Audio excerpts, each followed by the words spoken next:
사회적으로 핫한 이슈를 키워드로 알아보는 핫키워드 시간입니다. 구본아 캐스터 안녕하세요. 네, 안녕하세요. 코로나19 확산세와 이에 따른 사회적 거리두기 장기화로 기약이 없는 영업 제한에 자영업자들이 벼랑 끝에 몰렸습니다. 경제난에 시달리다가 극단적인 선택까지 하는 사례도 늘고 있는데요. 더 못 버티겠다는 자영업자들의 절규에 정부도 후속 대책 마련에 나섰습니다. 오늘 핫키워드에서 짚어보겠습니다. 코로나19 이후 사회적 거리두기 조치가 강화될 때마다 자영업자의 어려움이 크다 보니 문을 닫는 가게도 확 늘었죠. 네, 그렇습니다. 하루 평균 1000여 개, 이게 바로 매일 문을 닫는 우리나라 자영업자들의 가게 숫자입니다. 지난해 2월 코로나 사태가 발생한 뒤에 전국에서 모두 45만 개 점포가 폐업했다는 게 자영업 단체의 이야기인데요. 남은 자영업자 10명 중 4명 역시 폐업을 고려 중이라고 합니다. 가장 큰 이유는 역시나 매출액 감소고요. 임대료와 인건비 등 고정 비용과 대출 상환도 부담으로 꼽혔습니다. 네, 상황이 이렇다 보니 인건비라도 아껴보자고 종업원 없이 일하는 나홀로 사장님들도 많아지고 있다고요? 네, 그렇습니다. 이 종업원 없이 혼자 일하는 나홀로 사장은 반대로 늘고 있는데요. 특히 코로나19 확산세 속에 대면 서비스 업종인 도소매업과 숙박 음식업에서 변화가 크게 나타나고 있습니다. 결국 이런 상황은 고스란히 고용에도 영향을 미치고 있는데요. 직원들은 일자리를 잃을 수밖에 없는 상황입니다. 얼마 전에 발표된 통계청의 8월 고용 동향에는 이런 코로나 4차 대유행의 여파가 그대로 반영이 됐는데요. 직원을 둔 자영업자 수는 6만여 명이 또 줄었는데 1990년 이후 31년 만에 가장 작은 규모라고 합니다. 자영업자들에게 고용된 직원들의 규모도 15만 명이나 줄었고요.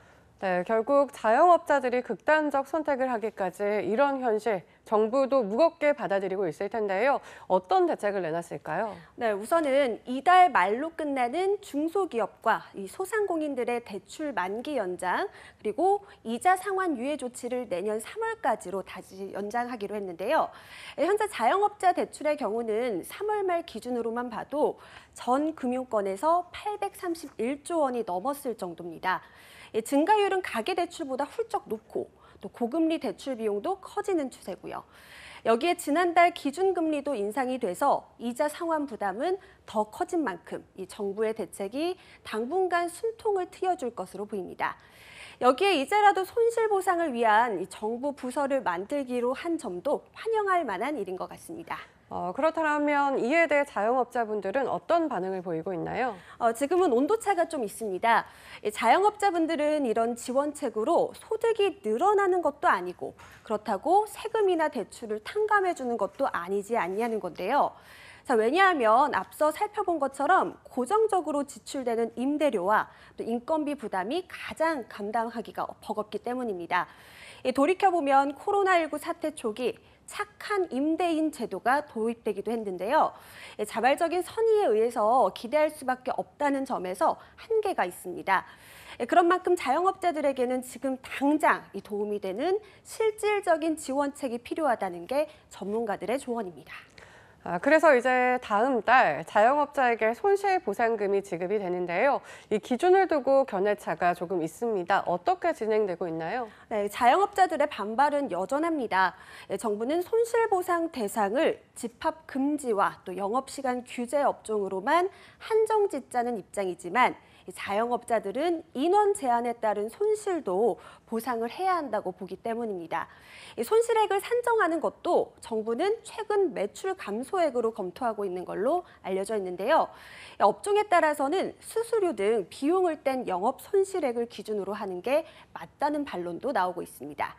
이 기준은 앞으로도 계속 논의가 이루어지는 만큼 양측의 입장을 모두 녹일 수 있는 적절한 기준안이 마련될지는 지켜봐야겠습니다.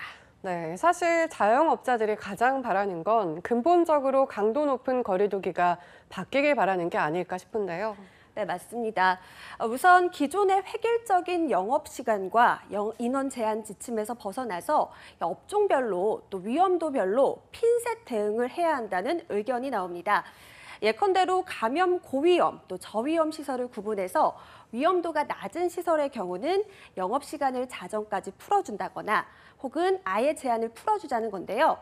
이 과정에서 자영업자가 방역수칙을 어긴다면 그에 따른 책임을 강하게 묻는 방식 등 여러 안이 논의 중인데 코로나19 신규 확진자가 여전히 추이가 높아서 논의에도 진통이 예상됩니다.